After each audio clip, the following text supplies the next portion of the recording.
السلام عليكم ورحمة الله وبركاته. كلانتي wanaagsan asxaabay meel kastoo aad naga daawareysaan ku soo dhawaada mar kale iyo mid ka mid ah barnaamijyada aan ku talagalnay waa barnaamijkeeni habeenimo axada oo isniin ay soo galayso taariikhduna ay ku beegan tahay 6 bisha Juulaay sanadka 2025 waan hubaynaa si weyn uga hesheen macluumaadkii iyo wararkii aanu ku soo gudbinay barnaamijkeygii subaxnimo iyo kii galabnimo.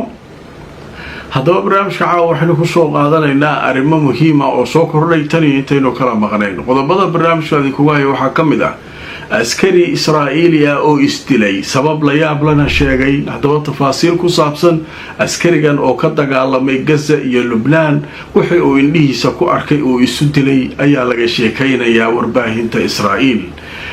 Netanyahu oo u baxay Washington inta aanu ka dhoofin garoonka Ben Gurion ayuu hadallo ku tuurtuuray waxyaabaha uu sheegay ayaynu barnaamijka ku faahfaahinaynaa. dagaalo ka dhacay Gaza tirada dadka shahiiday saaka ilaa caawa ayaynu idiin haynaa iyo madaxweynaha Brazil oo bulshada caalamka fariin adag u diray arrinta Gaza ku saabsan. warbixinadaas ayaa soo kordhay tan iyo intaynu kala maqnayn. haddaba intaan ku jirno haddii warar cusub ay soo kordhaan waan idinla socodsiin doonaa. si wanaagsan asxaabay meel kastoo aad joogtaan ku soo dhawaada barnaamijkeena habeenimo. waxaynu maraynaa qaybihii ugu dambeeyay barnaamijka waxaana ku soo gudbinaynaa mowduucyo aad u xiiso badan. askari yahuudi ah oo ka dagaalamay Gaza iyo Lubnaan ayaa la sheegay inuu isagu isdilay oo nafta iska qaaday. haddaba taariikhdiisa iyo waxa uu askarigan dhibsaday iyo sida uu ahaa ayaa waxaa hadda ka sheekaynaya warbaahinta Israa'iil oo dhan.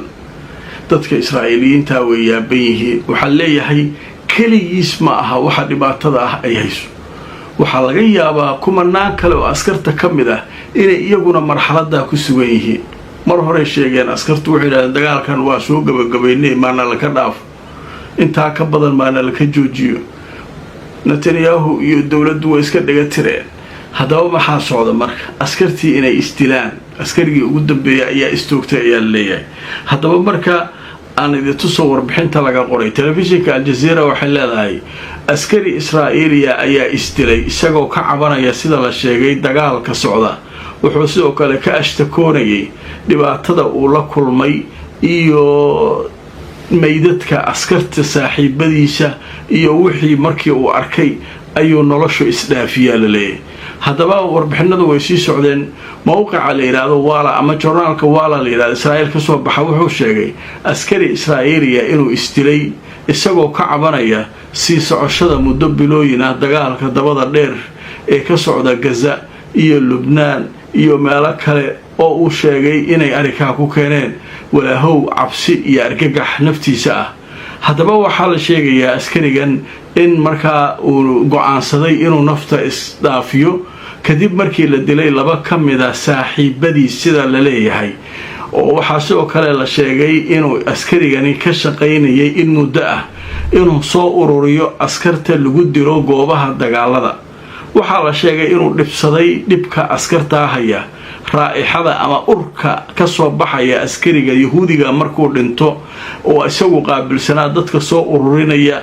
markaas waxaa la sheegay inuu markaa ka shaqaynayay muddo fagaarayaasha dagaalka isagoo u qaabilsanaa ciidamada soo gurbiya askarta halkaa lagu laayo. tiradii askarta markuu u adkaysan waayey dhibaatadii markii uu markaa u adkaysan waayey nafta isdhaafiyey. ciidanka Israa'iil ayaa la sheegayaa inay diidan yihiin ilaa haddeer inay u sameeyaan aas ciidan oo markaa loo sameeyo maamuus ciidan sida askarta qaar marka ay dhintaan loo sameeyo.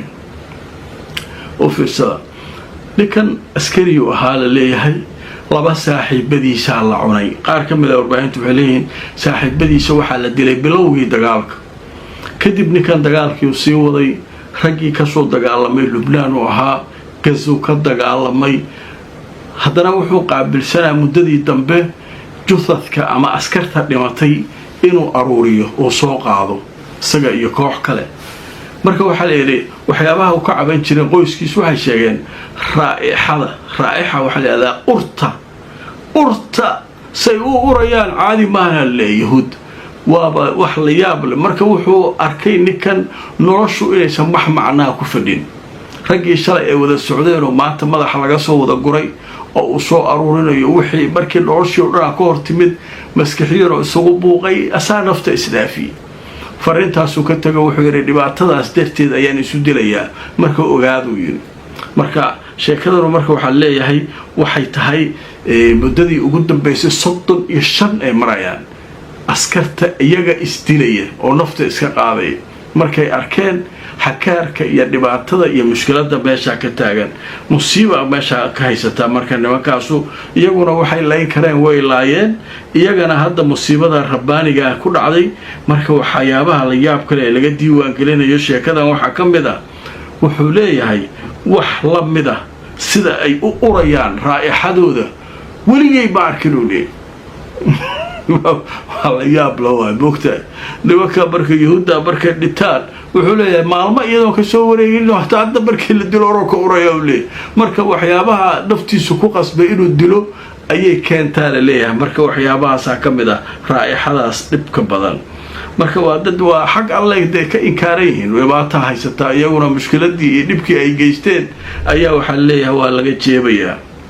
waayahay dhanka kale Gaza haddaan usoo noqono waxaa la sheegayaa tirada dadka shahiiday ee ay yuhuuddu dileen aroortii saaka ilaa caawa inay korortay.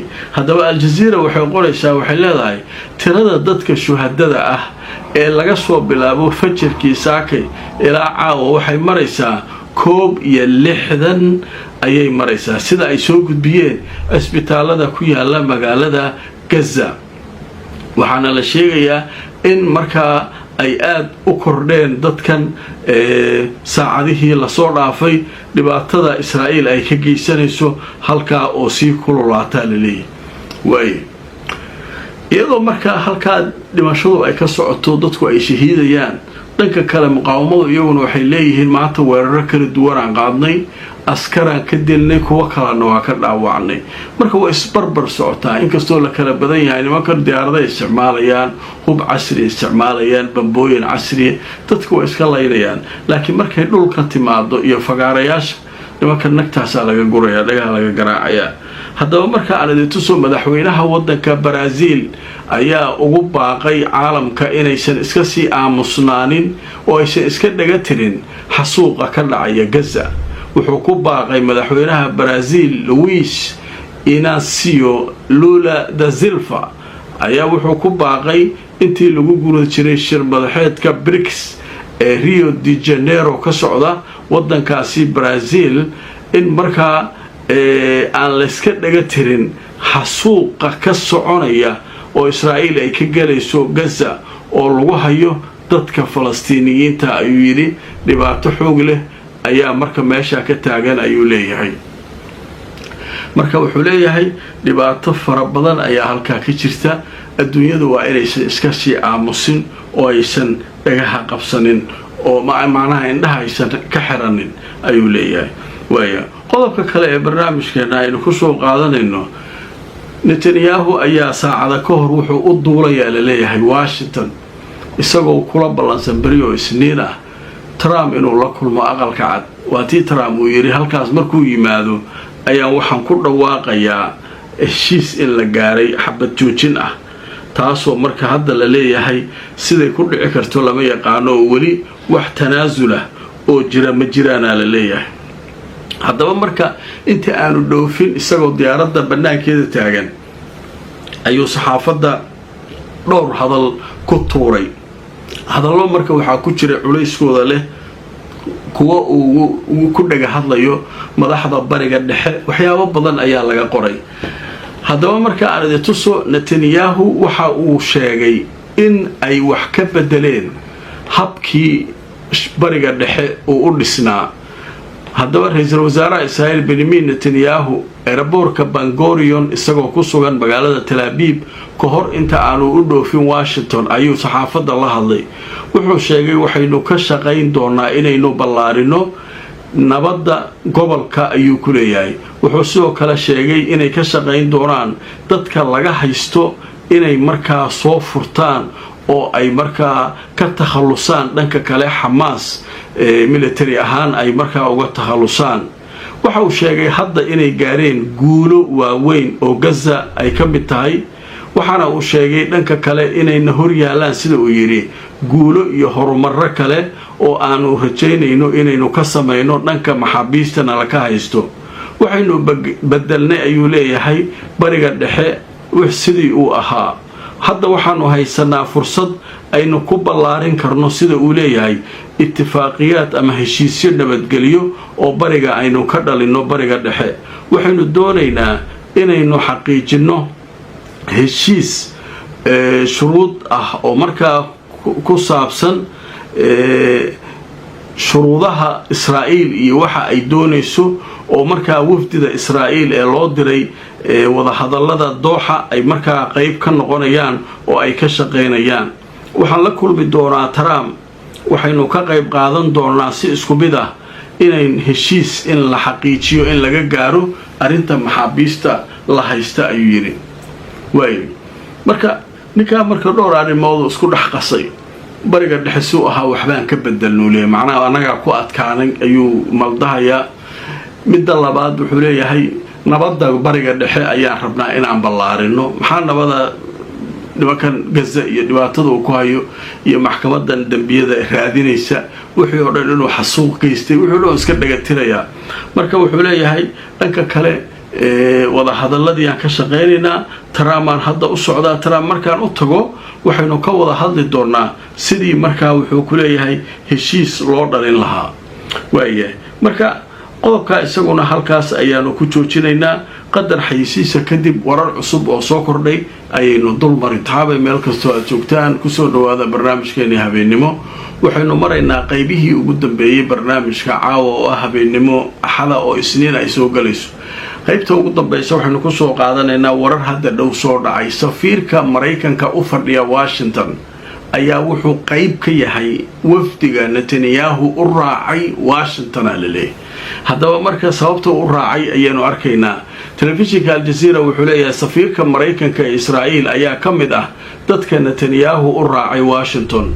sida saxaafadda uu u cadeeyay safiirka Maraykanka Israa'iil wuxuu raacay ra'iisul wasaare Benjamin Netanyahu isagoo ku wajahan Washington, wuxuuna la raacay diyaaradda markaa halkaa u qaadaysa. waxaana la filayaa in Netanyahu iyo madaxweynaha Maraykanka Donald Trump ay ka wada hadlaan xabad joojin degdega in laga hirgeliyo Gaza. dhanka kale koox la yiraahdo Alwiyatu Nasir Salahuddin ayaa iyaguna waxay bartilmaameedsadeen sida ay goordhow sheegeen baabuur ay leeyihiin ciidanka Israa'iiliyiinta deegaanka Khan Yunis. waxaana la sheegay Alwiya Nasir Salahuddin inay u isticmaashay baabuurta ay weerartay gantaalaha garabka iyo sidoo kale hoobiyayaal ayay waxay ku garaaceen goob ay ku sugnaayeen dhinaca koonfurta Khan Yunis ciidanka Israa'iiliyiinta. warbixinadaas oo goordhow soo dhacay ayaanu barnaamijkeena caawa kusoo gabagabaynaynaa. akhyaaray meel kastoo aad naga daawanaysaan barnaamijka la gareeya oo share gareeya. haddii aad nagala socoto youtube-ka oo aad ku cusub tahay subscribe baa ka iloobin, facebookana follow garay. inta aan mar kale kulmayno fariinta iyo commentiska waad noo soo qori kartaan, waxaad isleeyahay ku cabiraysaan xaaladdu sida ay u socoto. inta aan mar kale kulmayno nabadgelyo.